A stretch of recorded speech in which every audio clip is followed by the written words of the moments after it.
Hey everyone, this is Lomi, and recently a friend asked me to make a dress for her chubby quarter scale doll that had an open back so you could see all her cute rolls.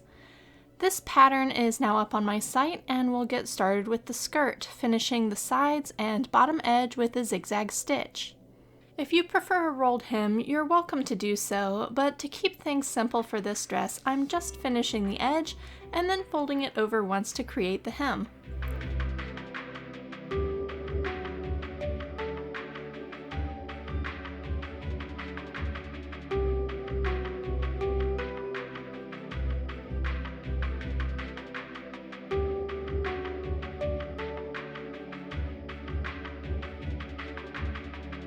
Make sure you're finishing the right side of the fabric. Mine looks similar on both sides, but one side is just slightly brighter. Lately, I've really enjoyed turning the bottom corner of skirts in to make a nicely mitered corner, but that's not necessary. It's okay to make a squared fold there too. If you want, you can also add trim or lace to the bottom edge of the skirt. I choose to leave mine plain this time, but you do whatever you want to make the design your own.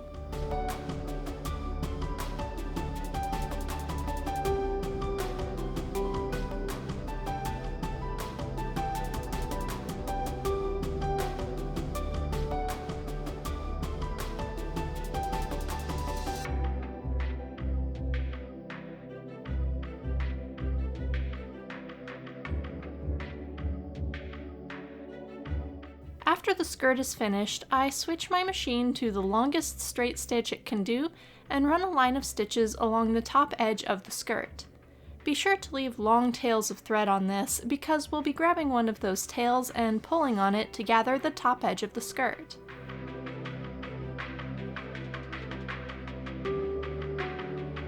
I gather from both sides to help keep it even.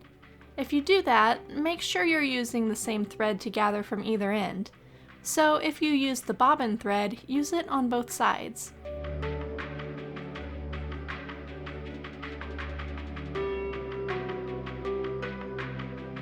A lot of small artist dolls are really curvy, and this one was no exception, so we have a nice wide curved waistband to accommodate her hips. The waistband and lining should go together with right sides together, then sew just the ends closed, leaving the top and bottom edge open. Backstitch at the beginning and end of these short seams to keep them from pulling apart. Next, we'll prepare a pocket for the front. This is optional, so you can leave the front plain if you want, or put some other design there. Finish the top edge of the pocket with a zigzag stitch to prevent wear. Then fold the top edge over by about 1/4 inch and sew it down. The other edges don't need to be finished because they won't be exposed to wear. Next, we'll sew the darts into the front and the front lining. I've marked my darts with a lead pencil so you can see them clearly on camera, but you'll probably want a washable pencil of some sort. I start with the lining, fold the darts closed and pin them in a way that's comfortable for you, then sew each one closed. You'll either want to backstitch at the point or tie a knot in the thread tails so it won't pull apart. Backstitching is bulkier, but easier to do, so it's your choice.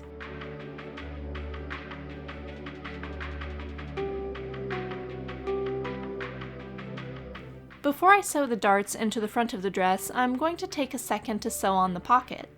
I fold in the raw edges and center this on the front. You might prefer sewing the pocket on by hand, so do what's right for you.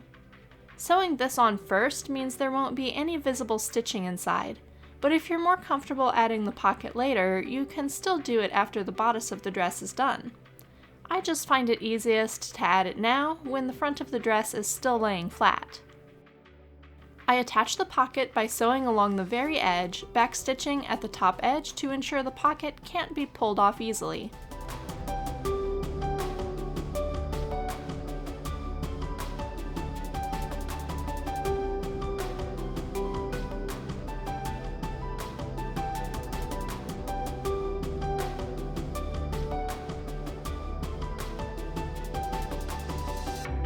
Then, after the pocket is in place, I put in the darts.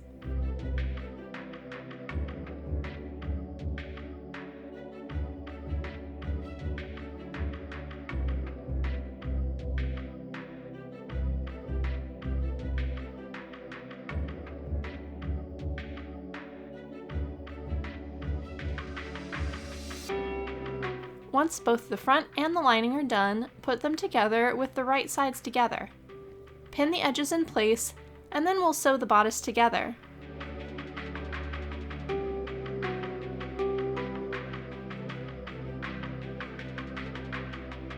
We'll start at one side on the bottom edge, sew up the side onto the strap,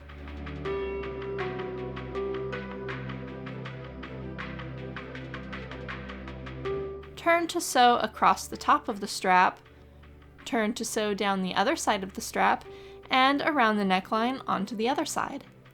The straps are made with a very small seam allowance because of how bulky they can be, and I revised the pattern a little more after making this particular dress to give you a little more space, but you'll want to keep your seam allowance as close to 1/8 of an inch as possible on the straps.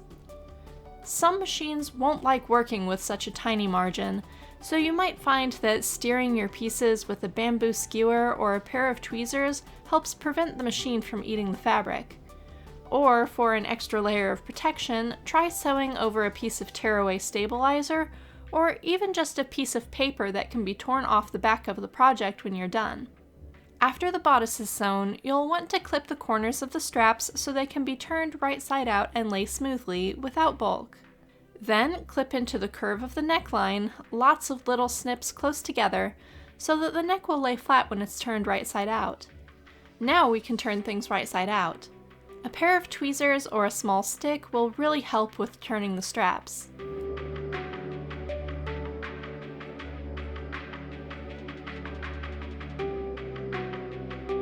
The bodice of the dress is now finished, with straps that will fasten behind the doll's neck and leave the back open. Now we're back to the skirt. Take the gathered skirt and slide it into the waistband from the top side of the curve, sandwiching it between the layers of the waistband front and the lining. Make sure you put the right side of the skirt against the right side of the front. For me, that means the right side of the skirt should face the pink fabric. The gathered skirt will get spread evenly along that wide curve of the bottom edge of the waistband. Pin all 3 layers together as you align the skirt to the edge. Once it's all lined up nicely, we'll sew along the edge to hook them all together.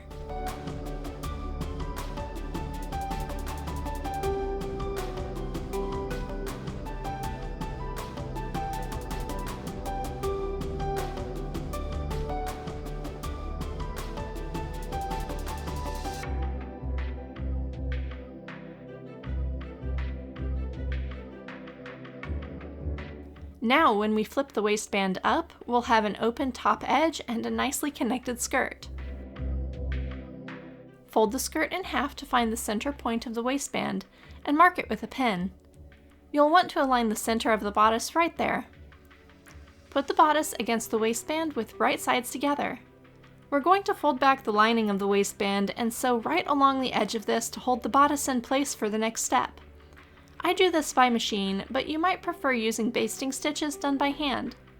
Make sure you're only sewing it to the front fabric and not the lining, so the waistband is still left open. After the bodice is held in place, we can turn the top edge of the waistband in by about 1/4 inch and pin it in place. You can see how this ensures the bodice is perfectly aligned where we want it to be. Sometimes the corners of the waistband can be difficult to turn, so I like to use tweezers to turn them. This gives me nice, crisp corners.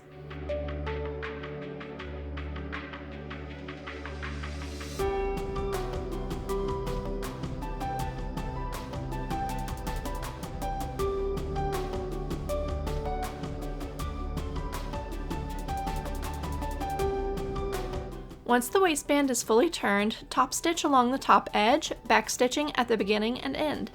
This closes the waistband. You can top stitch along the bottom edge too if you desire.